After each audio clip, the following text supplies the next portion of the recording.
G'day and welcome to Surfing Life TV.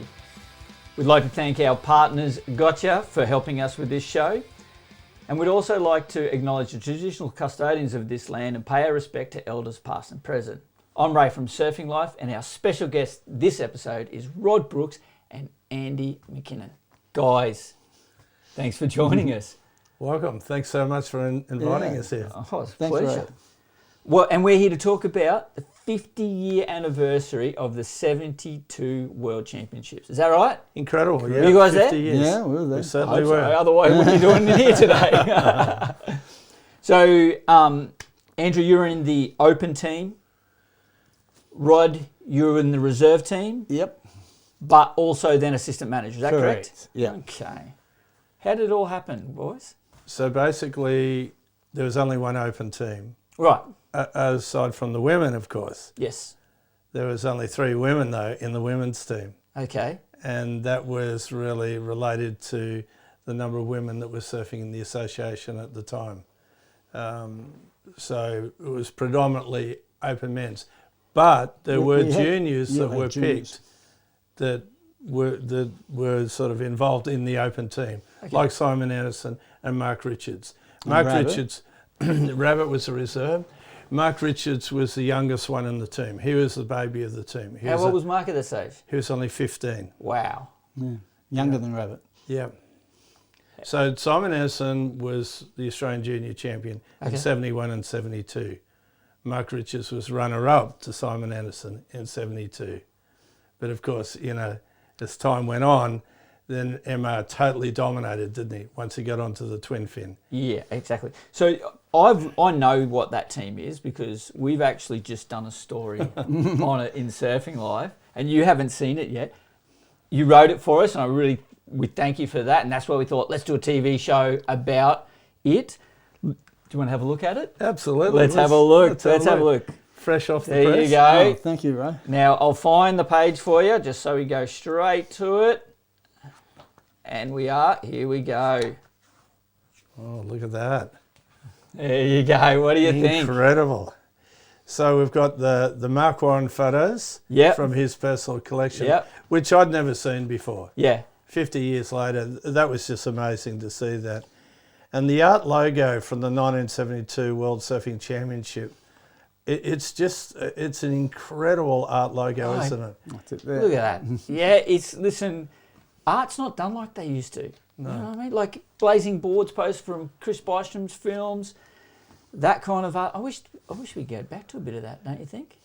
I think so. And you were saying that you were going to go black and white, and I was sort of a little bit concerned about that. But that shot of Jimmy Blair's on his lightning bolt in black and white, it actually looks better than the colour shot. Yeah. By far. Good. And it's a Jeff Devine photo too, by the way. He was really supportive of this exhibition. The one of Colin Smith, North Narrabeen's Col Smith, he's just incredible. Yeah. And he's living in Kingscliff now. He'll be coming to the exhibition. So really Mr. Radical. Mr. Radical, that's it, Col Smith. And then the shot that Jeff Devine backhand whip like no one else, eh? Oh, the backhand vertical re-entry, you know. I mean, Wayne Lynch sort of got it going, but Smithy took it another step to 1 o'clock, I think. But that shot that Jeff Devine has taken on the opening day at Oceanside with David Nweaver's white Jag, and Nweaver's up the front having a gasper, and you can see Col Smith on one side. That's it. And it's just a fabulous opening shot, isn't it? You see that Nweaver's got his boards up on the roof, of course. So later on, one of his boards got stolen, broken in half and hung from the pier. Now, why did that board get stolen, broken in half? And what was the message on it? Okay, so the locals from San Diego were infuriated that Nweaver had copied Steve List's kneeboard twin fin fish design. Right. That original twin fin fish design came out of San Diego by a kneeboard rider called Steve List. Okay. He was the guy that got the credit. I mean, Skip Fryer was doing a version of it, and you probably have other people as well. At the same time, yeah. But it was Steve List who got the credit.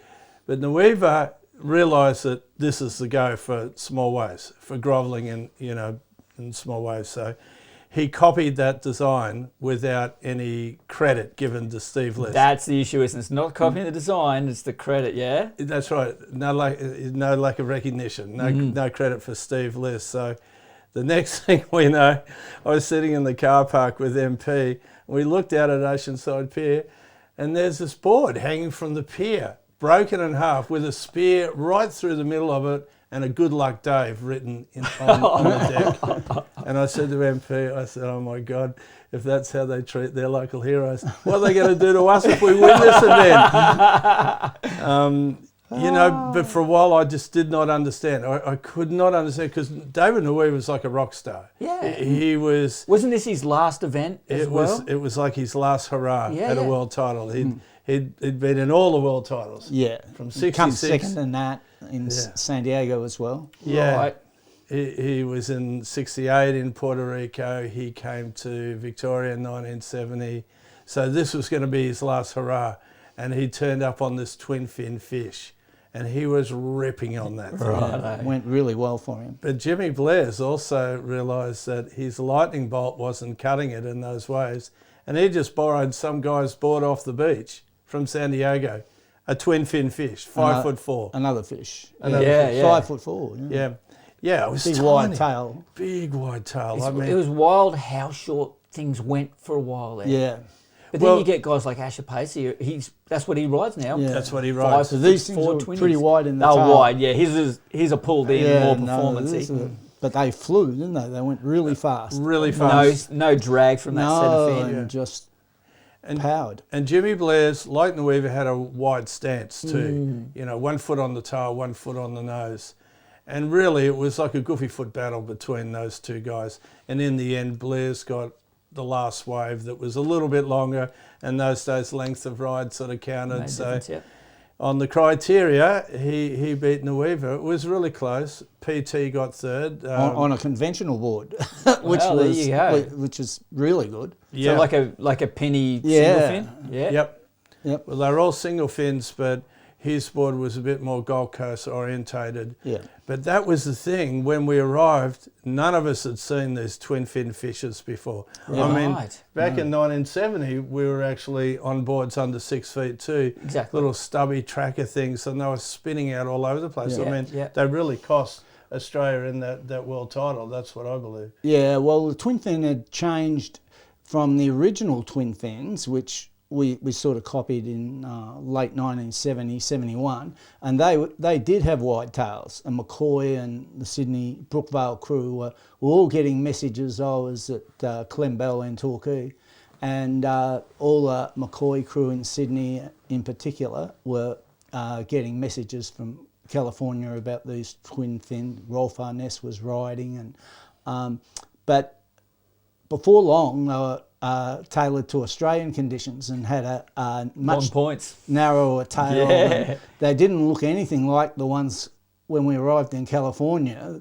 Wow, you got a mushy beach break. That wide tail's perfect. They went even wider than the original ones that we thought were the design for a twin fin. Sure. So none of our boards really worked at Oceanside, did they? Not at all. No. In fact, I had. But it was only as high as this chair and dribbling. Yeah. But it peeled. It ran off for a long ride. Yeah, right. Yeah, different. So you needed a really short, flat board that could get speed over flat sections. I ended up borrowing a board from a local too. Did you? Yeah. Where did you end up in the event? Well, I got 6th overall. Wow, that's an excellent effort. Yeah, it wasn't too bad. I mean, I just missed out on getting in the final. So that's the highest place after PT's 3rd. Yeah, absolutely. Yeah. So second highest Aussie for those titles. Yeah. Impressive. Nice work. Thanks. But the board I had, it was like a rubbish spid lid with a fin on it.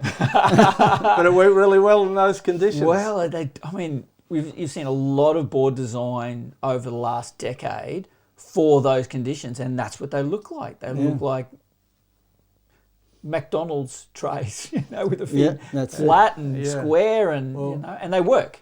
Can I say that in the exhibition, Legends of Surf 72 exhibition, which is opening on Friday the 29th of April at Regis Hotel next to Gold Coast Airport, we're going to auction off one of these boards. We're doing a replica. Of course. The 1972 World Surfing Championship twin fin fish design. Wow. In memory of Steve Liss and Jimmy Blair's. And we're going to raise money for Cancer Council Queensland.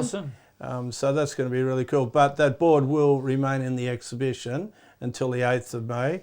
We go to Ridges first, and then we go up to the QT Hotel at Surfers Paradise, where Surfing Australia's Hall of Fame Awards are on the 7th of May, Saturday the 7th of May. Now, Surfing Australia, we approached them this time last year about this whole concept, and they really liked the idea, especially with the connection of the Australian team, where 14 of the 21 had been inducted into the Surfing Australia Hall of Fame Awards. Yeah. It is a who's who, that Aussie team, that 72 team. You go through the list and it's just like all legends, pretty much. Well, they all went on to have incredible careers. Sure. You know? And I mean, like somebody like Rod. Rod was the Victorian state champion multiple times, and it was so good that he turned up as a reserve because he ended up backing up Stan Cooper to manage the team. Because poor old Stan was really struggling in California. It was a big struggle. We had no coaches and one team manager at that stage. And Stan asked me, like, would you become the assistant team manager? I can't cope with all these guys. Yeah. You know, and they were pretty wild times because the hotel we stayed in, which was the Travelodge Harbour Island in San Diego. It was a brand new hotel at the time, Nice. And it was the Travelodge group in Australia, but they'd gone to America and then they built their first hotel there, which was way better than any Travelodge we'd ever seen in Australia. Okay, right. Because they wanted a bit of an iconic location. But it was filled with several hundred surfers from teams all across the world at a time when there's a sort of young people were revolting against the Vietnam War, and Richard Nixon was unpopular as president, and there's a lot of changes in culture, and we found it, I guess we're a bit more conservative in Australia. We didn't realise how wild things had got in California. Yeah, right. And it was really next level to what we were used to, even though we had some kind of people that were a little bit ahead of the majority as well. And people like Cole had long hair and they looked like those other guys in California, but they weren't like them, you know, and it was just wild. And how much... Had the look, that just not the wildness. Oh, yeah. Well, yeah, they hadn't been through the same experiences in California and the anti-war thing and all that, you know. So it was it was a full on cultural rock and roll. It was raucous rock and roll, out of control. And dear Stan Cooper was sort of from school. the golf club president to the Surfing Australia president to managing a team in this situation was pretty wild in the hotel. So anyway, I was more the age of the surfers, so I was able to help him a lot. And And in actual fact, I think that really developed Rod's career as a super administrator because he became president of the ASA, was the Australian Surfers Association, now Surfing Australia. You know, he went on to run the Quicksilver Pro and work for Quicksilver and all the rest of it. But I've got no doubt that... that was definitely my first time I put my foot in the water, in the hot water. Yeah, and it wasn't like a frog getting slowly boiled like Stan. No, it wasn't.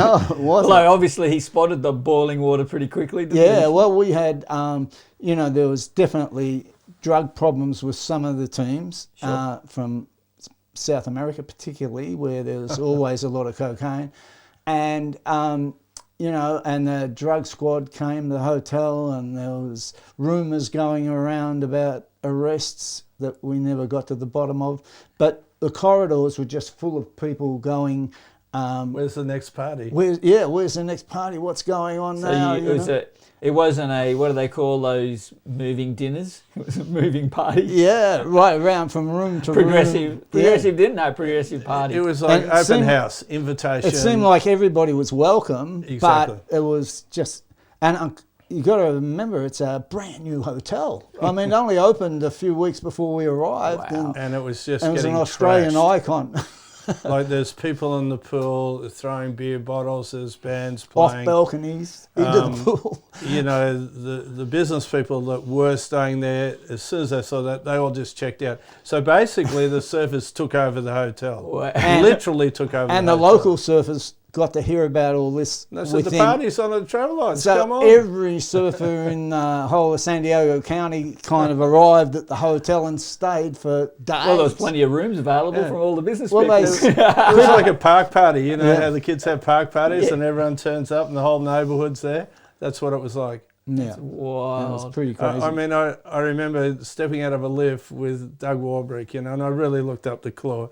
He was one of, you know, the senior elder sort of representatives of the town. He was the judge, but, you know, I really sort of admired his, he was like Uncle Doug, you know, and I said, well, Claw, what do we do? And he says, it's every person for themselves. Great advice, okay.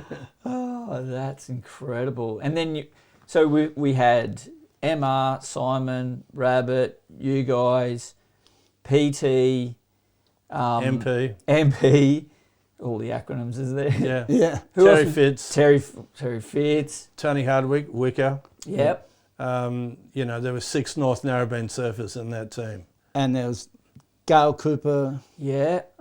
Kim McKenzie from the Sunny Coast. Misha Mueller. And Misha Mueller. Now, Misha Mueller was a classic example of somebody that got the late call-up. Yeah. Because Judy Trim had decided to withdraw from the team due to lack of sponsorship, which was pretty sad to think that that's why she did withdraw. Sure. And Phyllis O'Donnell had actually qualified, you know, the first women's world champion, the actual first world champion from 1964, but she retired after the national titles in 72. So Kim came on as a reserve and Misha came on as the last reserve, and she had to go to footy matches with the blanket to raise money to get funds, you know, with a couple of months out to get on that plane.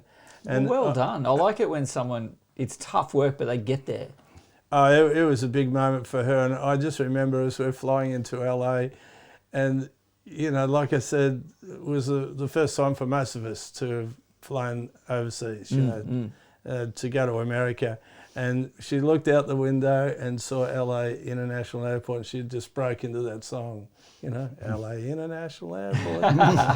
It was so funny, wasn't it? I'll never forget that. It was so cool, you know, she was so excited. And, Yeah. And you brought something from the 72. What do you got there? Yeah, well, that's the official badge for the 1972 Australian team. Which Stan Cooper got government permission from Canberra to use the coat of arms. Of course. So it was an official, first time an Australian team had ever really had official endorsement from Canberra.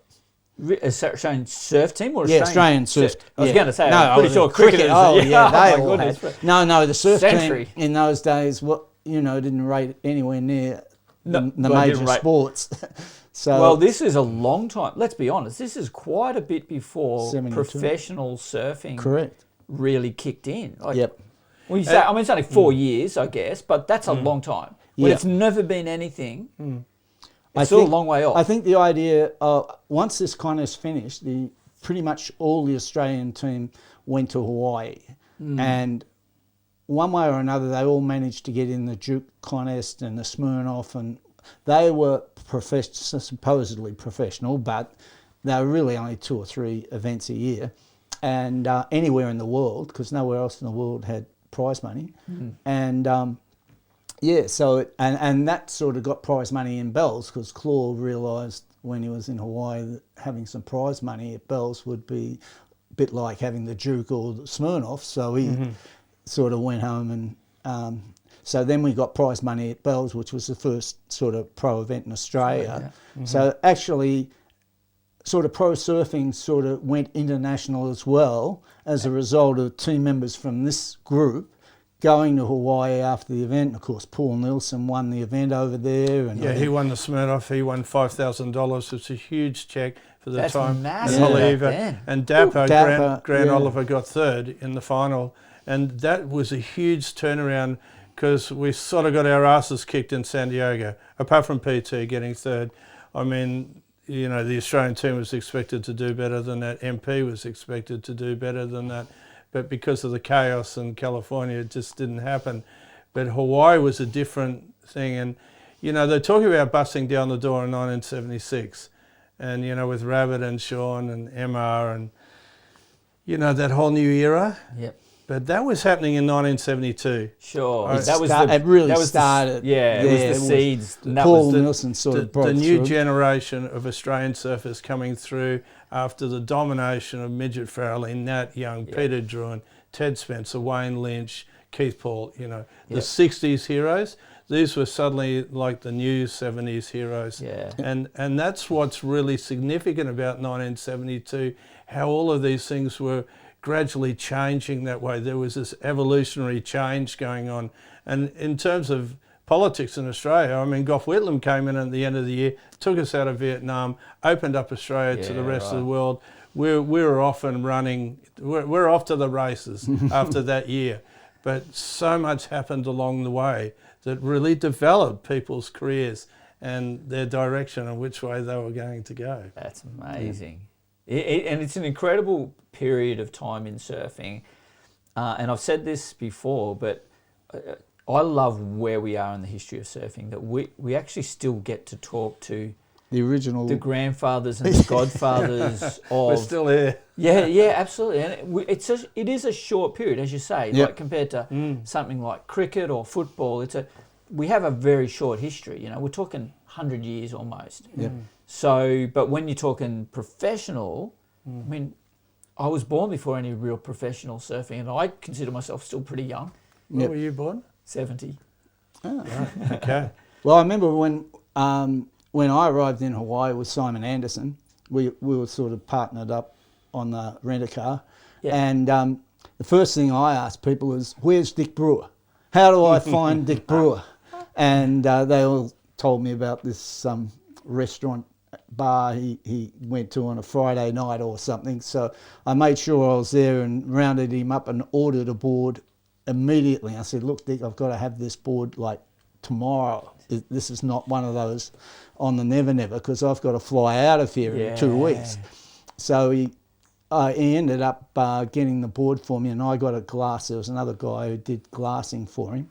And I had to scrape them and polish monorails and all that sort of thing. But I was out in Sunset with a Dick Brewer, and so were a lot of other people in the Australian team had different boards. But I think Paul Nilsson, his brother Rick shaped the board he won Smirnoff on. That's right. Okay. And but they'd been there the year before as well, and they'd sort of understood the Hawaiian designs, and they kind of copied the Australian for the Australians, you know. Yeah. But for me, it was like a matter of getting hold of Dick. I wasn't trusting anyone else. I just wanted. Dick Brewer. Yeah, that makes sense. And that was in '72, and he's shaped a lot of boards since then. Yes, absolutely, absolutely. And this is again back to what I was saying, a beautiful part of our history right now, and to be able to talk about it, capture it, put it on film, and tell other people about it. It's just, you know, it's a privilege for me to do that. So,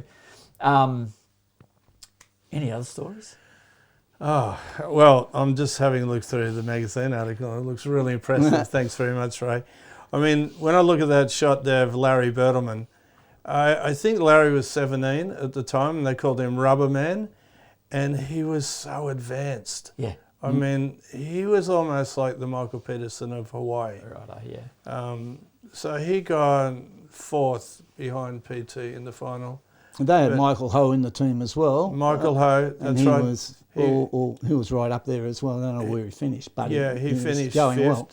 He was only 13 at the time, Michael Ho. Fifth at 13. That just goes to show you his level. And you know, Emma sort of told me this story about Michael Ho. Real quick though, but how's Michael pull into that massive backdoor about a month ago? Incredible. Oh, At his age, just his... Yeah. beast. Yeah, beast. Yeah. What a legend. He was sort of one of the original backdoor surfers. Sure. He was backdooring backdoor before anyone was backdooring. Backdoor. Right? Yeah. But back then, Yeah. he was so fast Yeah. and he was so hungry. He was incredible, the talent. And Emma said to me straight away when they had a heat, Michael Ho would just paddle around Emma, like just do, the rope-a-dope, snaking right around him.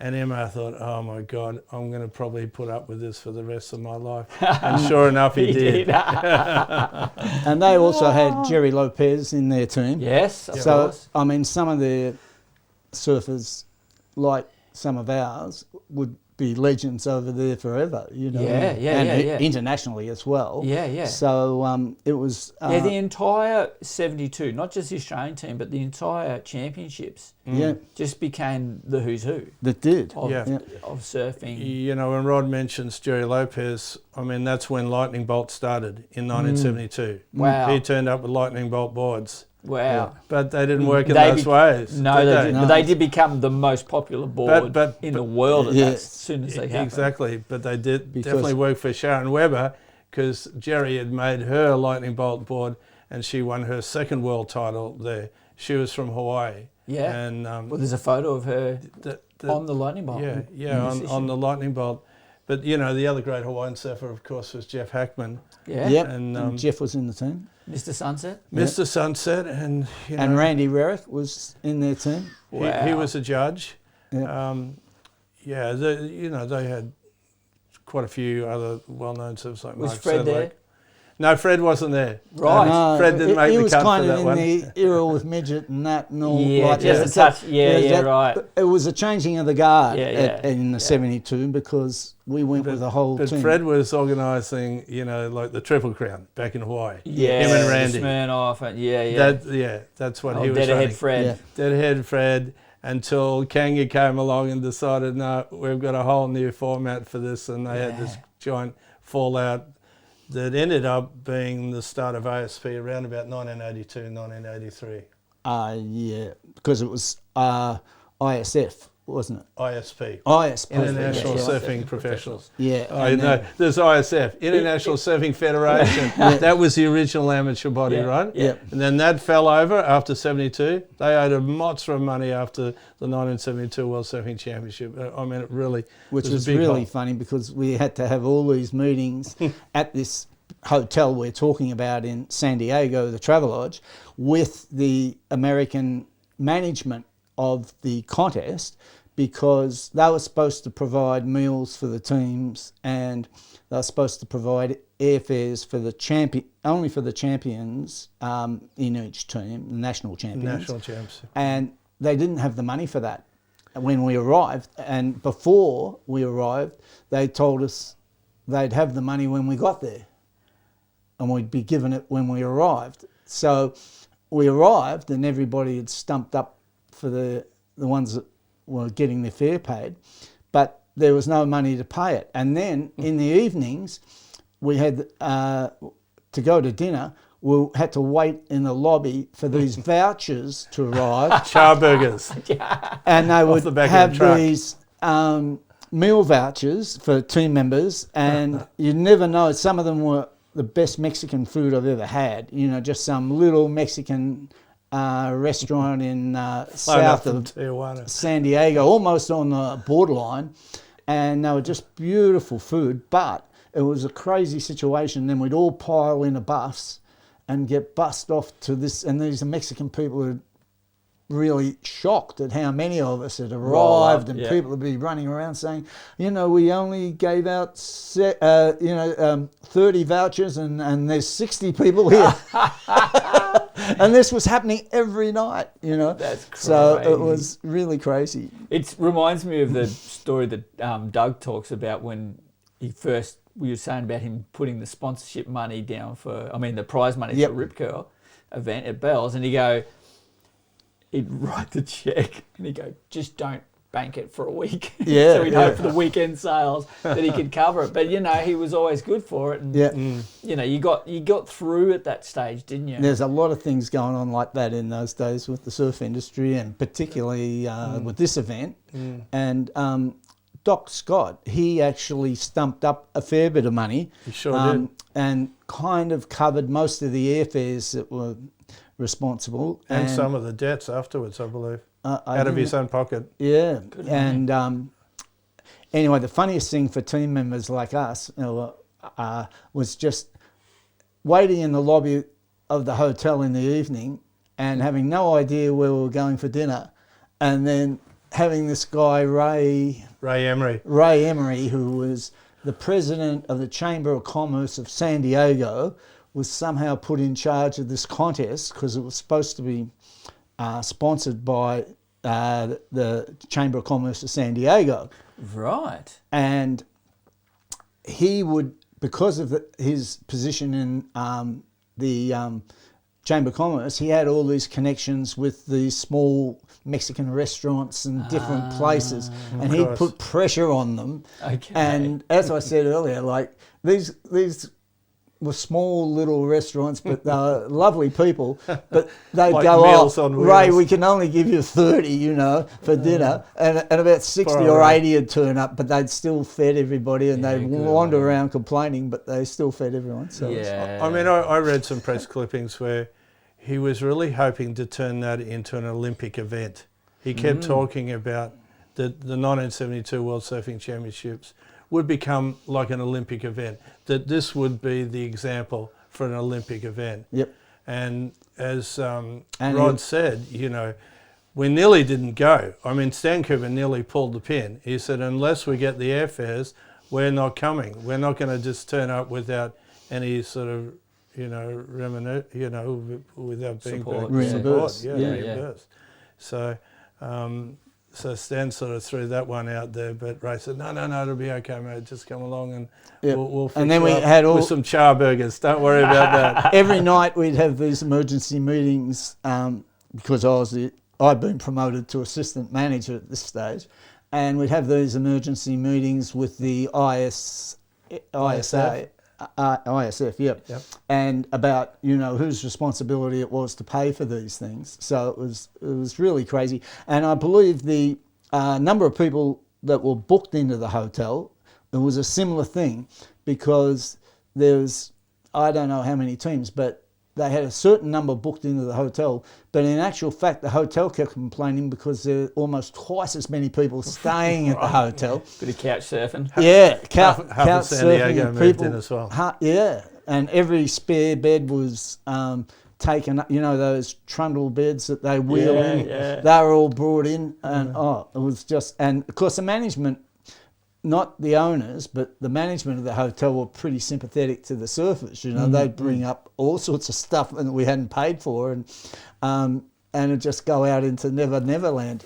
So, as reckless abandon that was there, they were still looking after you. Oh, yeah, that's service. Wouldn't get that these days. Oh, no. Especially in that hotel. I mean, it was an incredible hotel, really. Yep. But what a great venue for a party. And also, the hotel staff weren't super experienced because it was a brand new hotel. They ran for cover. And they employed all people around San Diego to come work there. And this was their first big experience. That is crazy. So we had all these cars that were transporting us to the beach, because where the Travelodge was in the San Diego Harbour. The Harbour Island. Harbour Island. The Navy was next door. You could see the submarines and everything. Yep. And aircraft carriers. So Rod was sort of in charge of the car sort of convoy as well. Yeah, I had to make sure everyone got to the beach. But then you ran into a bit of trouble with the police at some Yes, stage. yeah. I had so many. First of all, we hired these. In those days, the Americans were driving these giant gas guzzlers, just giant cars, much bigger than anything we had in Australia. And if you got a station, that's because they're buying petrol for like 2 cents a litre. Oh, they were, it's like 50 cents a gallon or something at that stage. And they were these. So we hired the station wagons because we had lots of extra guys. to cart around. And the station wagons were like a hearse. They were just huge. Massive. And massive things. So I was driving the guys back from the beach, and it got dark, and one thing or another, we might have been going to one of the restaurants or something, and it was nighttime. And I had about 6 or 8 people in the station wagon, because we only had a few, and we had to squeeze everyone in. And the police pulled me over, and I'm thinking, gee, what's this, And they obviously thought it was suspicious, like maybe we were border hopping or doing something suspicious, because we had so many young, well, they weren't like 20-year-olds. Illegal immigrants, because so you're many right on the people border in of the car. Mexico. So I sort of thought, I'll get out and talk to them, So next thing, flashlights on me, there's guns pulled out on me, and put your hands up on the roof of the car, and who you got in there, and like I could understand if you made a false move, particularly if you sort of resisted them in any way, they'd shoot you. That's crazy. That was the way they were trained, and it was nothing like Australia. So I was a bit taken. I'd never had a gun pointed at me before or since, but it was just one of those amazing experiences that a bunch of young Australians had encountered travelling to California. Thank God you lived to tell the tale. That's all I can say. What about Cole Smith? He decided to get his own car. Cole Smith, him and Dapper. Him and Dapper got their own an old V-dub. It was from the bomb, the place that sells bombs. Oh yeah. The bomb cars. It was second-hand dealer, but they were the ones that specialised in the bombs. And so we came back from Oceanside to San Diego. It was a bit of a drive on the freeway, and here's the bomb on the side of the freeway, just abandoned, completely abandoned. So we got back to the hotel, and they just gone, conked out. We don't even want it. And they just left it there. That's crazy. Okay, so there's a great photo there of Rick Nielsen that Jeff Devine's taken, and that's Rick and Paul of the Brothers Nielsen fame. It's exactly. A brand that doesn't exist anymore, but through our era, that was a great brand, wasn't it? That's great right. Surf brand. I loved it. Absolutely. And Paul won the Australian title in 1971, and so they came up with the Australian title model in 1971. Which was a precursor to starting Brothers Nielsen in 72. But Rick actually flew out by himself. He flew out to San Diego before everyone. And I don't know if this is out of school, but, Rick and Paul, they always sort of, they loved each other as brothers, but they were always sort of pushing each other. Typical sibling rivalry. Sibling rivalry. And, I mean, in the Australian title in 1971, it was actually out of both of them to win that title. And Rick actually stood back and let Paul get the winning wave. Wow. Right? I mean, Paul was on target to win, but Rick had a shot at it as well. That's the sort of guy Rick was, right? But they'd had this bit of an argument where Paul said, oh, you're not going to like flying over, by yourself and all of that. And so Rick said, oh, that's a dare. So he jumped on a plane and flew over there. So he wakes up at Honolulu Airport, and puts the board cover down, goes to sleep, waiting for the San Diego flight, and then he hears on the PA, the champagne flight to San Diego is ready to board. And he's gone, that's me. So he jumped on that plane, and he just had champagnes until he arrived at San Diego. And it wasn't his flight? Hey? Was it? I don't know. He just jumped on that flight, and he was already starting the party even before the party had started. That's right? hilarious. And he gets to San Diego, and the next day, wind and sea, at La Jolla Shores. It's like an 8 to 10 foot solid southerly swell. So he's out there on the Brothers Nielsen 1971 championship model, and everyone's going, oh yeah, you surf really well. But he said, when the waves get small, you better get a fish. And he's gone, what? And then he said, yeah, go and see somebody, maybe like Skip Fry. So I went and saw Skip Fry, and he saw what they were riding. Right. And he had an idea of it. So he tried to do his own version, but he just, it was like a big compromise. Yeah. From a gunny board to this little, platter board. So he decided not to do it, but he had an inkling of what was to come. Sure. And, as he said in the story, this is the craziest event I've ever seen in my lifetime, and I didn't even get to surf in it. It was a reserve. Yeah, right. So that photo it's such a classic photo. There he is thinking, what the hell, what's going on here? Guys, we could talk about the history of this event and the history of surfing until the cows come home, and I would love to do that. However, we need to pull it up, and I've got to give you some gifts for coming in. Oh, thanks so much. What we've got here is you've got your magazines. They're yours to keep. Yeah, thank you. And we've got some surfboard hangers from Narwhal. Oh, nice. If you get a classic board that you want to hang, like you can see here on set, they do a beautiful job. Here's a couple of classic videos for you. Blazing longboards. Nice one. Good old Chris Bystrom. Chris Bystrom stuff. Yeah. Couple of vouchers for Fuel TV. Oh, wow. So you can watch Fuel. Their premium service. Fantastic. Fantasy Surf Session. Wow. That'd be cool. We do a thank collab you. with those guys. Oh, wow. Fantasy surf session, huh? Yeah. So you can do your fantasy team. Okay, you can right. win some stuff. Nice. Thank you. I didn't expect all of that. Grand prize for the Fantasy Surf Session is a trip to Kingfisher and the Mentawais. Oh, really? For 2 people. That'd be nice. And here's a watch. You got to Wear be It. kidding me. Wow. Really? There you go. Wow. As you can see, I don't have a watch anymore. There you go. These are surf watches. They're analog, but they hook thanks up so to your much. phone and they give you your tie. Do you wear them on a wrist? Right here. Wow. Oh, about that's that? so cool. Yeah, gee, I'm glad I came. So me too. Thanks so much, Ray. My pleasure. Lovely, Thanks Thanks for a lot, coming in, Ray. guys. Thanks very much. Guys, thanks for watching and tune in again next time.